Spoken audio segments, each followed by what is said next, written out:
Hi friends, how you doing today? It is Wednesday. Are you guys feeling like all the days are mixing together? I sure am. I think I mentioned this last week where I had to kind of look at my paper calendar so I could see the week all at once and kind of know what days were what because they're all blending together. I don't know if that's true for you, but it sure is true for me. I want to talk to you today about parenting in the midst of this COVID crisis.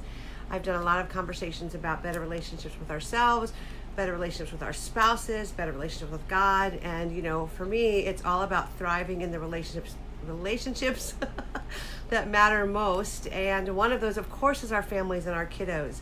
And I've always kind of been careful about how much I talk about parenting, partially to protect my kids, but also because I don't have it all figured out. I feel pretty successful in this marriage place. And with kids, there's been I share this in my book. There's some rocky roads. We've had some hard times with our kids.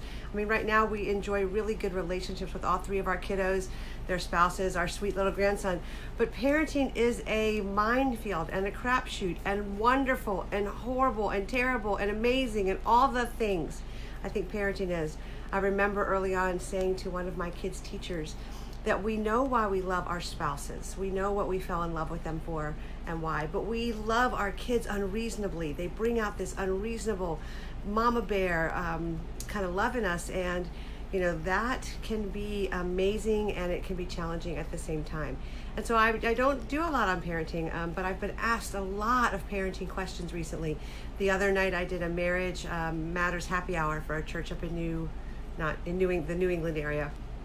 And parents had actually asked at the end, hey, can you stay on and talk to us a little bit about some parenting questions?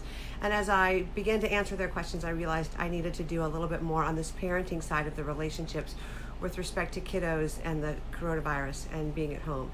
And the first thing I want to say to all the parents out there is everyone is struggling. It is tough being a parent any day of the week, any time of the year. Any time of we're in a new decade, so I was going to say the decade, but we're in a brand new decade here. It is tough being a parent because kids don't come with a manual. And when you figure out one kid and you think you've got it all together, your next kid has a totally different personality and totally different needs.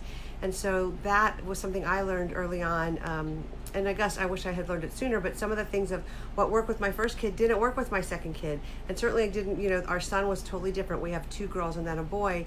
And so parenting kids don't come with a manual. Parenting is very personal.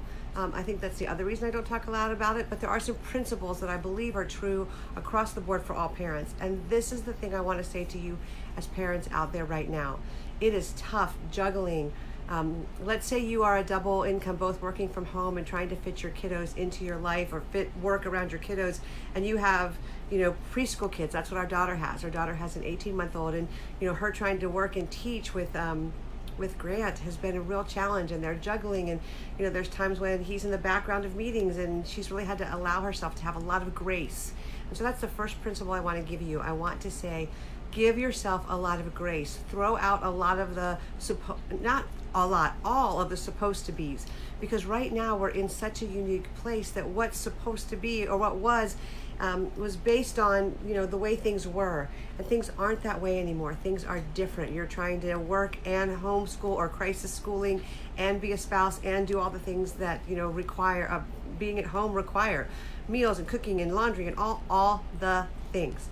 So the first thing I want to say to you is, mamas, grace upon grace upon grace. It is so important that you chuck your supposed tos, even lower your standards. I saw Glennon Doyle talk yesterday about a TV time, and she made a joke about how TV time was a time that was in the schedule when life was normal, but life was not normal anymore, and so TV time could be all day, and that was okay. And so what I want to say to you in terms of schedules is take what you are pressing in on yourself, what you are making yourself think it's supposed to be, and lighten up. Let them go. Here's the thing I said to a client recently is, if your kiddos at the end of the day are, fed, clothed, a good story, kissed, hugged, and breathing when they go to bed, it was a successful day. Sometimes we just need to get through the day with our kiddos. You may have elementary school kids who are used to being in school all day and have that hours of being with friends and socialization and, the structure of school, and they're missing some structure. So in terms of supposed to, doesn't mean you cut out structure, because structure makes us sane. Structure gives us calm. Structure gives us peace. But the structure could be as simple as, hey, we get up at this time every day, we eat breakfast, and then we go into our regular day schedule. And that regular day schedule could be very fluid. It could be, more reading time, more game time. They could have less lesson time, and really just be playing with their toys. I mean, Legos teach math, games teach math, books teach reading and language, playing with their siblings teaches great socialization skills. So maybe what we need to do is, in our structure, let go of some of the things that we think we should supposed to be doing. Here's another note for you mamas: you are not their entertainment committee. A really wise woman that mentored me as a mom when I was a young mom said to me, make sure, well, that wise woman was my mom. She was a great mom and she taught us so much, but she said, make sure your kids know how to play alone. Can they play by themselves? Can they entertain themselves? Let yourself off the hook with respect to being the entertainment committee. Let yourself off the hook with respect to doing all of the online doodles and zoos and museums and experiences. You do not have to do a Pinterest perfect parenting right now. Kids need two things. They need to know they're loved, and they need to be secure in the fact that you are stronger than they are, that you can handle the chaos that's going on inside of them. And that's true all the way up to teens. If you have teens at home, I would still require some structure. I'd require a get up time. I'd require a time where they have to shut down screens at midnight or whatever and go to bed and read and kind of rest their eyes. Take away your screen time parameters, or loosen them up at least, because this is a time that we have never been through before. It's unprecedented, and we're all figuring it out as we go along. And I think the pressure on parents right now is so heavy. It is this idea of, we should get up and do school and have chalk walks and have a lovely lunch, and then do structured play in the afternoon, and then we should have a lovely family dinner, and then we should have family movie night, and then we should go to bed and all be happy, and it should repeat the next day. I mean, that kind of pressure is ridiculous, mamas. Is ridiculous, papas. You do not have to be doing that. It can be as simple as, we get up, hey, if they're on there, if you've got work stuff to do, or you can get a chunk of stuff done in the morning when they're kind of in that sleepy haze, let them have cereal and milk and watch a favorite TV show. It's okay. One of my clients did a really smart thing. She downloaded off of Amazon, sorry, there was a distraction in my window, all these educational videos, the good stuff, Magic School Bus, or, Planet Earth. Let your kids watch Planet Earth. Screen time isn't bad if it is not just junk in their head. Now, I think you should have limits on junk screen time, or video game screen time that's just the junk stuff, not the video games of learning. And again, I'm not up on all the latest things because my kiddos are grown, but I do know that you can raise great kids even if they're watching TV, even if they're watching screens, even if they're, bored. It's okay. One of my big tips was to do a job jar. I did this on a webinar recently, where I said, put all the things kids can be doing. It could be cleaning baseboards, dusting, sweeping the porch, playing a game with their little brother, doing a puzzle, playing cards, all kinds of different things. Just sit down and brainstorm a list of all the possibilities. Cut them up, print them out, cut them up, put them in a jar, and let a kid pick them out when they're bored. Now they're gonna be like, I don't really want to do this, and say, well, you get 3 tries, and if in the third one you can pick one of those 3, and you got to go do it for 30 minutes. Use a timer. Give yourself some breathing room. Set a timer and say to your kids, you know what, for the next 30 minutes, I've got to focus on this work stuff. I've got to do it, or I've got to be in a meeting, and you've got to be able to handle it. You will be surprised at how your kids rise to the occasion. So first, grace upon grace upon grace. Second, chuck out the supposed tos. Third, let there be structure, but let your structure have some fluidity in the schedule. That's going to make a huge difference. I think if you, at the end of every day, sit down, eat dinner well, and eat dinner as a family, have some time in the evening, together, maybe read a book, maybe play a game. But even there, mamas and dads, it's okay to say, you know what, 9 o'clock, you're all in your rooms.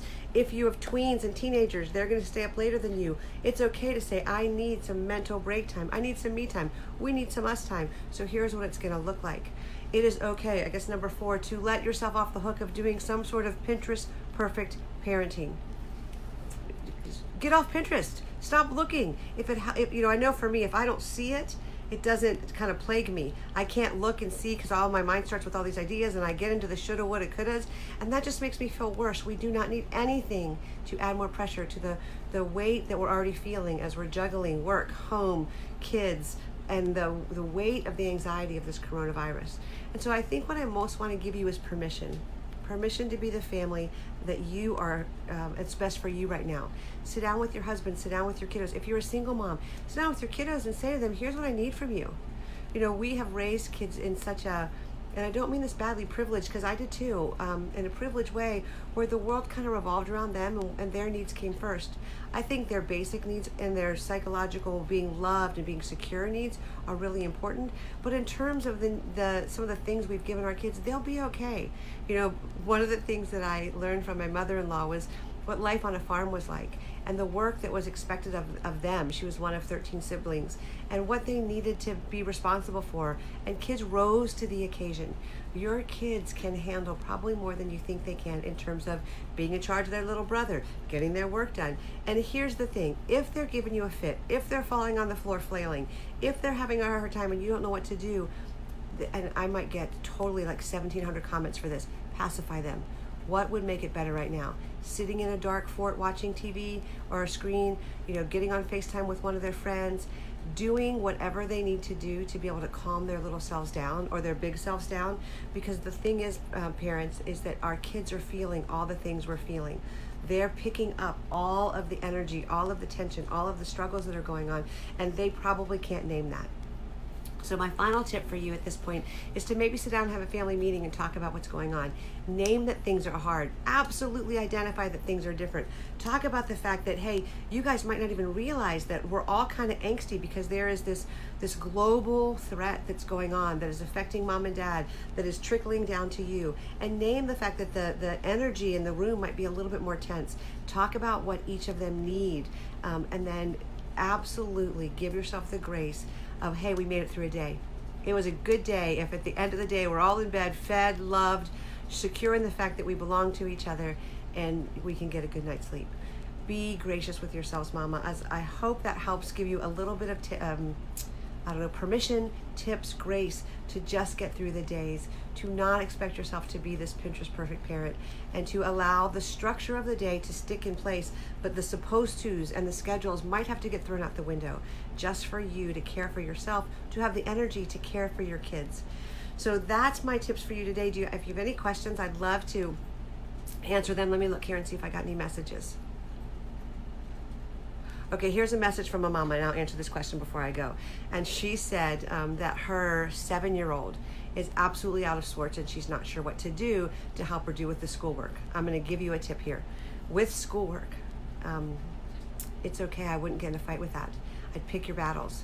If she is reading a book, if she is playing games, if she is doing any kind of interacting at all with manipulatives or Legos or cards or blocks, or ask her to count the spoons in the drawer, bring her inside next to you if you're in a meeting and let her be part of, organize my pencils. All of that is math and systems. Take the schoolwork and put it aside and let your teachers know, hey, this is the best we can do right now. And I think we just need to bring down the standard of, this is what we can do right now. This is what our family's going through. And give yourself, again, grace to say, hey, we made it through the day. She will learn. They will catch up. And playing and being involved with their siblings and being involved just in your daily life is teaching her far more than you know. So give yourself some grace there, mama. Another question just popped up here. Okay, teenagers. Whew, teenagers are tough, aren't they? I would say one of the first things you should do is go scrounge through your pictures and find a picture of your teenager when they were a toddler and put it up on your fridge, because teenagers, in my experience, mind, are just toddlers in big bodies. And the antics of toddlers seem to repeat themselves when they're teens. They're truculent, they stamp their feet, they have tantrums, but they're not nearly as cute as they were when they were toddlers. So put a little picture up there so you remember that's who's inside this big old body. I think with teens you've got some extra challenges. They can do schoolwork on their own at some level, but you're dealing with a whole nother pressure of what everybody else is doing. And so the thing I would do is sit down with your teen and negotiate, like I talked about in one of the videos, negotiate the needs. if they need and understand to be on FaceTime or doing some things with their friends, and you feel you want to be involved in that, have it be in the same room. If you're worried about what they're looking at on screen time, make them sit in the family room where you're doing your work, because they'll be quiet on their screen, but they'll be aware that you're there and your presence is there. Structure is really important here. I talked to a friend yesterday, and her kid was up till 3 a.m. playing video games, and then kind of stumbling into the kitchen about 10 or 11, and she needed help with the younger kiddos. And so we talked about how to sit down and say, okay, we're all part of the same team here, and this is what it looks like to be on the team today or in this crisis. These are my expectations of you. Now, mamas, dads, don't expect your kid to go, oh, thank you for parenting me well and giving me structure and rules so I can grow into a mature person. No. You will not hear that until they are in their 30s. And we're just starting to hear that from our kids. Oh, thank you for teaching us XYZ. Brace yourself for the onslaught of, we don't like this, you're not fair, you're ruining my life, all the things that teenagers say, but hold your ground. This is what I need from you. This is what it means to be part of our family team in this crisis. And then let them have some wins. If the wins is a few more hours on their video games, if the wins is getting together in the driveway, social distancing with their friends, where we have one family who her kids are, my nieces were on the deck and their kids were down in the grass below, and they were all doing the 6 feet of wingspan and just talking about, I don't know, the things teens talk about. So allow them to have some wins, allow them to have some structure. Make sure you don't buy into, but everybody's doing it, because I promise you that other moms are waiting for the moms to get together. There's another tip.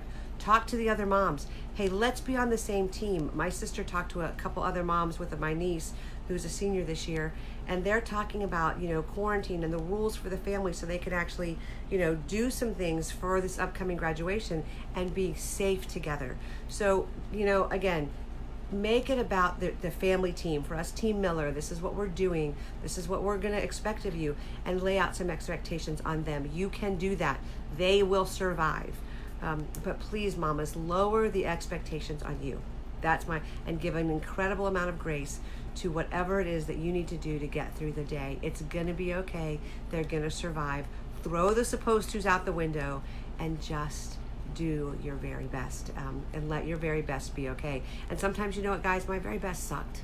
Sometimes my very best was, popcorn and a movie, because I got no energy to be an engaged mama. I just, at the end of a day, that's all I could offer. Sometimes you might look at your kids and your very best could be, I need a verbal rest. I need everybody to stop talking, go to your corners, do your thing, because I need some time just in my own head. Your very best might be, no family game night tonight. We're all going to sit in the same room with our screens and call it family time, because the angst that we're all feeling is weighing on us. I have so much to say about this, as you can tell. I'm going to break there, maybe come back and pick it up again next week. But if you have specific questions about parenting in this crisis, how to have better relationships with your kiddos, pop them in the comments below, DM me, PM me. I'm not saying I have all the answers. I'm certainly saying I have not gotten it all right. But I will be in the mix of it with you, walking with you, helping you create better relationships in any way I can. I hope you have a great day. Thanks for watching, and I'll see you tomorrow.